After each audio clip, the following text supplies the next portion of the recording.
Welcome back to Life After Trauma. If you haven't listened to part one with Lisa yet, I recommend starting there to get the full context for today's conversation. In this episode, we dive into how movement can help regulate emotions, how to shift out of a victim mindset, and why recognizing your body's signals is key to healing. We'll also explore the importance of boundaries, breaking free from survival mode, reframing your relationship with food, and embracing self-love as the foundation of self-worth. Please keep in mind this episode contains discussions of trauma, abuse, and other potentially sensitive topics that may be activating for some listeners. Please take care while listening and pause if you need to. Your well-being is what matters most. Let's get started. Talked a little bit about the victim mindset stuff. I'm wondering what you found to be most helpful in shifting out of that mindset. For me, what I hated was the reaction of people when I was in my victim mindset, right? It was that thing where I'd watch them, I'm like, why are they responding to me like that? And that's what I investigated that. That's what I started doing. I'm like, what can I do to change that? Because I was the common denominator, right? I was a common denominator. I don't remember where I learned about victim mindset, but when I read about it, I was horrified because that was me. I was horrified, but I was liberated at the same time because that's what it is. Because again, I kept thinking I was crazy. And I'm like, okay, so that's what's going on. It's victim mindset. What can I do to work my way out of that? And it took a few years. It tries to pop up in my head every once in a while, but my self-awareness catches it. And when those thoughts come in, I sit and I ponder on them for a minute to see if they're real, or is it just something trying to protect me, or am I trying to go backwards? And then I can respond. I'm wondering if maybe we can even go a little bit deeper there. What I'm wondering is, one, when you notice that you are in a victim mindset, I'm curious if you have found that you have any bodily sensations that come along with that. Like, you know how with anger you might feel like your face getting hot, Oh or yeah, your like your chest chest getting getting tight. tight Yeah, or something, yeah. right? So I'm curious if there's any sensations in your body that you've noticed that come along with that. And or also, I feel like victim mindset can be a little abstract. I'm wondering True. if maybe you could provide like a couple examples of maybe thoughts that you would have when you notice them. You were like, okay, this is victim mindset. Well, one thought that used to race through my mind all the time, or is always in the back of my mind, I would always think, you guys all have to be nice to me Mm.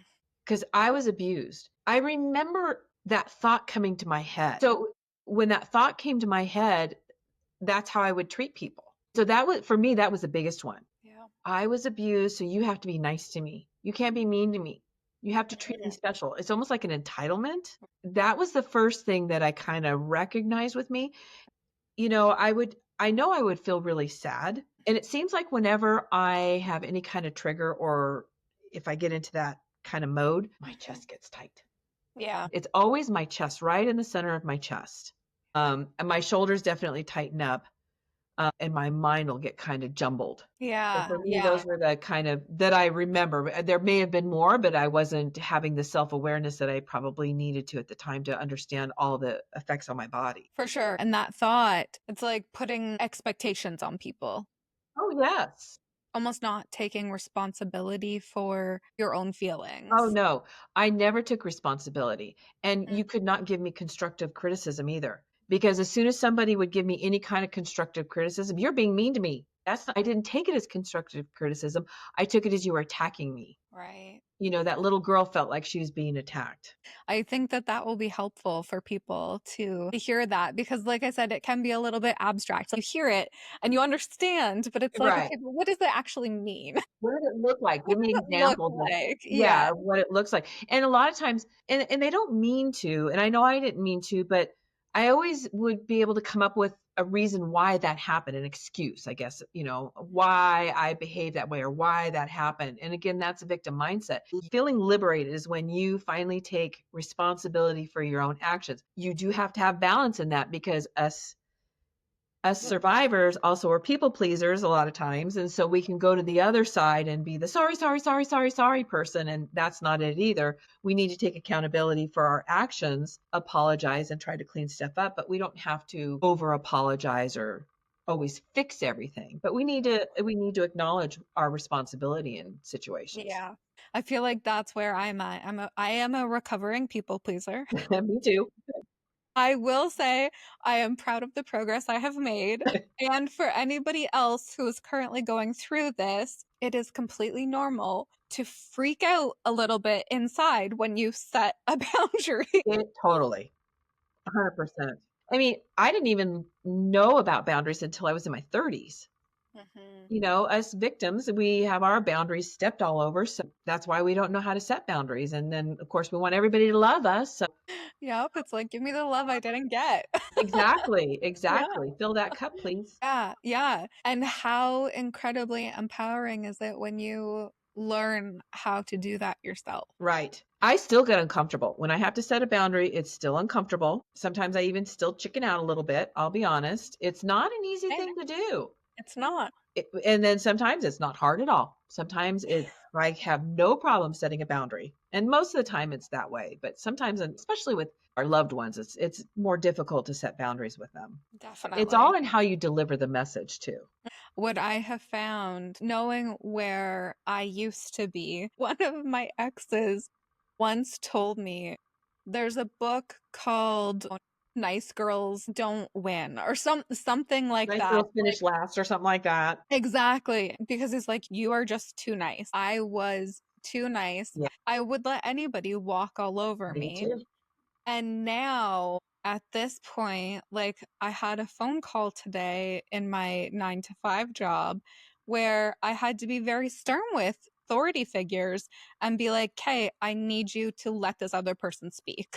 Like, Yeah, yeah. and just to see the growth there, going from somebody who I could never have done that previously. Great example of what we need to do when we're on our healing journey, because sometimes it's just little baby steps and we're like, God, I'm not healing. But when you look at something like that, that's a great example. We always need to look back and like, how would I have responded to this a year ago or 2 years ago? So great. I am growing. I am healing, 100%. getting Yeah. stronger. Yes, and it's so empowering. But the self-love, I feel like we need to talk on that a little bit Yeah. more because it was again another important part of it really was a huge life-changing moment for me when I learned how to properly love myself after this major breakup I had. There was a moment where I took care of myself. I think I handled something that normally he would have handled, and I felt the most taken care of that I had ever felt. Wow. It was like, I did that for myself. It was such an empowering moment. Right. I can do Like, anything. I'm Superwoman now. exactly, and Mhm. I'm not trying to at all discount having relationships and having other people in your life because that is so important, Yes. but it's the fact that you know that you can love and care for yourself and that the people that are there because you want them to be there, and any love that they're giving you is extra. For me, I recognized in stages how much I was abusing myself. And so Yeah. much of it was the negative self-talk. And it was really interesting about a year and a half ago, I was walking out of my bedroom. There was chatter in my head that made me stop. I literally stopped in my tracks and I was listening to it. And boy, that voice in my head was trying to beat me up. It was vicious what was coming. I'm like, no, no, no, we aren't doing that. Used to join that bandwagon. I would hear that stuff in my head and completely agree with it and even join in. That's a huge one is we really I think one of the first things we need to do is pay attention to what the thoughts that are going through our head about ourselves. Because you're going to hear it. If you listen for it, it's there. What I realized in that moment is that chatter was always in the background. Mhm. And this was the first time that I recognized it was in the foreground. I had worked through a lot of negative self talk years ago, but it was still there. and it was Yeah. running in the background. And for some reason, that moment, I heard it and I was like, oh no, we're not having this. I think that's something that doesn't fully go away. I think it's almost part of being human, Yes. but like you said, it's just becoming aware of it and being able to stop it. I do remember having a similar experience to you where one day it was just like, "Whoa, what is Yeah. going on?" And I'm like, "No more of that." Yeah. I would never talk to somebody else like that. Why am I talking to myself like that? That's exactly what I said in my head. I was like, "Okay, we're done with that." It was awful. But the self-care and the self-love is so important. We need to take care of ourselves and not feel guilty. That's the part is you get to the point where you start the self-love and the self-care, and then you start feeling guilty. Like for Mhm. me, I do like to take naps. And someone will say to me, "Oh, I don't do naps." And then I'm like, "Ooh, that's a terrible thing." And I'm like, "No, no, no. That's a good thing for me. That's what works for me. That's what helps me restore myself so I can do the stuff that I'm doing." And so it took a while so that of not feeling guilty. Now I Yeah. don't feel guilty. Good. Yeah. That's exactly the last episode I did. We talked a lot about feeling guilty, about self-care because I think that's just a normal part. I think everybody feels that way at least in the beginning when they're Yeah. first starting on that journey, especially women. We're raised to be there for other people Yeah. and Yeah. not there for ourselves. Yeah, and that's part of survival mode too. Survival mode, you're not taking care of yourself at all. I wasn't. My weight fluctuated. I tore up my body. I've had numerous surgeries, all because I was in that survival mode and I just pushed and pushed. I'm glad I'm sane because it's really hard on your mind as well. So much of your brain space is used up just trying to get through the day Yes. successfully as much as you Yes. can. Yeah, exactly.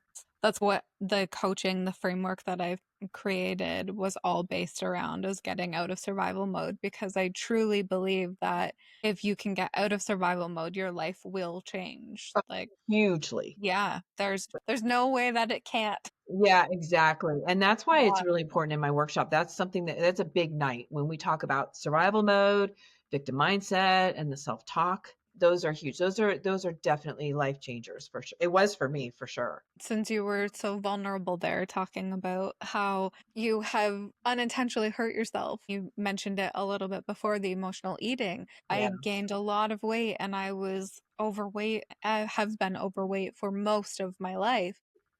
And it ties in with the self care. I would constantly start a fitness journey solely with the thought of, I want to lose weight. I don't like this. Yeah. And this last time, I started this journey about a year ago, and I approached it completely differently. I approached it solely from a self care perspective. Nice. I decided that I was going to track nothing Yep. because ultimately, if I'm doing it consistently, I will get those results. But that is not the reason why I started it. It was for my mental health and Mhm. just showing that was the big thing, was proving to myself that I could show up for myself. Aw. And now it has been almost a year and I have lost like 35 pounds. Yeah. And it's just like, wow, I did it. Like, this is Yeah. something that I have been saying that I was going to do for myself for years. Like, I don't even know how many years, but a Mhm. very long time. And it was when I shifted it and approached it more so out of care and love for True. myself than out of hating my body or Punishing yourself. exactly. Yeah, what I had to do is get a new relationship with food. Yeah. Somebody said to me one time, if you want to have a healthy weight, watch a skinny person eat. I watch people, and for years I've watched people. And it wasn't until the last couple of years that I understood what that meant. And it wasn't just what they eat, but how much they ate and their relationship with the food. They ate as fuel. I would eat after dinner. It became a habit because that's something I have done since my childhood. And I would feel awful. Again, the self-awareness, paying attention to my body. I'm like, ooh, my stomach hurts. I'm not sleeping real well. I'm waking up lethargic. And the food I was eating was not giving my body nutrients. It was pulling from it. I can have whatever I want. I just can't have a plate like this, have a plate like this. Yeah. And I don't munch after dinner. I'm done. When I'm done with dinner, I'm done and I'm okay with it. Now, it was a process though. It was something I had to work on. Did I fail? Yeah. Mhm. Mhm. Yep. Yeah. I'm not at all faulting my mom for this.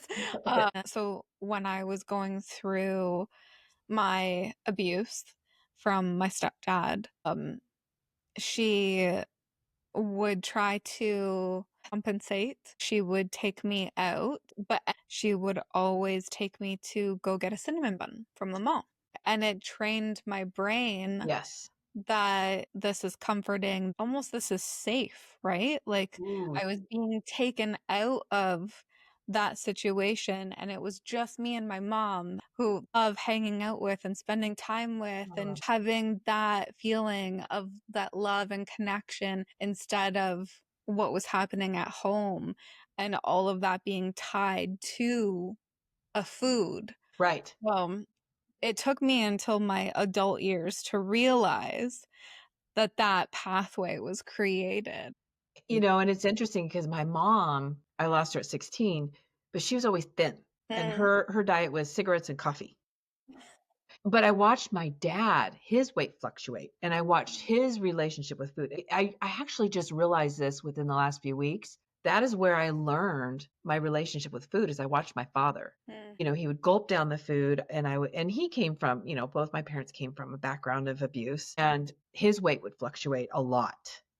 He'd get really big and then he'd lose the weight and so, we're a product of our environment. It is like those pathways that are created. I feel like ultimately what I want people to really take away from at least this part is that you are not these things. That is not your identity and you can change it. If Yes, you want to change it, you can change it. absolutely. But also know that none of those things, like being overweight or anything like that, none of that takes away from your worth and your value. Exactly. And that was something that I've had to work on because a few months ago when I was preparing for the workshop, I went through all my photos. Mm. Wow, was that interesting. Photos from my childhood, and I was putting them all together. And it was really interesting because I started to really realize the depth of my mom. And I know she meant well. But again, when I was a little girl, she loved to dress me up. Easter was a big thing. School, like she would go out and buy me all these little outfits. And when I was going through the pictures, I even made a category of me and my outfits because she would take tons of pictures. So I can see where I came with the idea that my value is in how I look. Yeah, yeah. And when I was heavy, I was awful. I was a terrible person. Nobody loved me. How could they love me? I was fat and ugly. That's just the mindset I had. And that's what I was told when I started putting weight on as a little girl. My mom got to the point where she refused to buy me clothes until I lost weight. Wow. And this is a 13-year-old who has no idea why I put weight on. I didn't understand why. So how am I going to know how to lose weight? Do I smoke cigarettes and drink coffee? Is that how I lose weight? I don't know. I remember being a little kid and I put on a little bit of weight and all of a sudden my nickname was Chubster or Chubby or I look back on photos and I'm like, okay, Yeah, it was not. and it's common Like, for girls, especially right before they get into high school, like junior high, you will put on weight. Your body's starting to go through some changes. So you're going to put on a little weight, or your body's going to do some weird stuff because it's going through a lot. So you've got that, yeah. you know, it's terrible what some of the adults have done in our lives with that. And then you've got the pictures on social media and all the pressure of how we're supposed to look and all the miracle stuff that we can buy that'll make us gorgeous. And that's what's important. Be gorgeous. Yes, I know. I talk to my male friends a lot about this because sure, they do have a similar pressure of wanting to look Yes. good. I feel like that's just human nature, Yes. but it is not to the same level. They are not No. being marketed at that your entire value and worth as a person comes from being thin and being young and being beautiful. Everybody needs to know you are valued and worthy just as you are, in whatever Mhm. body you are in. I Do agree. you have any final words of wisdom or pieces of advice or anything? Yes, and that is, this journey is a tough one, but it is an absolutely rewarding one. You Yes. are worth it, and you can do this. It's a journey that you're going to have until the end of your life. It does get easier though. What is so empowering is you learn how to manage your trauma rather than your trauma managing you. It is a life-changing journey. Yes. Yeah. I'm a very different person than I was even 5 years ago. Completely. I feel like there's been so many different stages of my life, and I look back if I look the whole way back, I I'm know. like, "How is that even the same life?" I know. True. Like you're telling somebody else's life. Yeah, completely. I 100% agree with you. Mhm. It is hard work, but it is so worth it, and you are worth the work, Definitely. worth the effort. Yes. That is something I have told myself many times. Yes. Absolutely. Even when Well, you don't believe it, say it. exactly, yes. Mhm. So, Lisa, where can everybody find you? So I have a website. I have a couple websites. So I got the podcast one, which is healing and growing hand in hand podcast.com. And then I have my workshop, which is women's childhood abuse healing workshop.com. And then you can catch me on TikTok, which is Lisa Tickel. I'm on Instagram, which is Lisa M Tickel. And I'm on LinkedIn as well. So Perfect. that's the easiest way. And YouTube, most importantly, oh, YouTube, my YouTube channel, Of course. the most important one of all. Of course, and I will have everything linked in the show notes. Thank you so much for being here today, Lisa, especially when you are taking time to visit your family. So Yes. that's very much appreciated. I hope you have a wonderful evening with them. Thank you. And thank you for having me on. I appreciate it.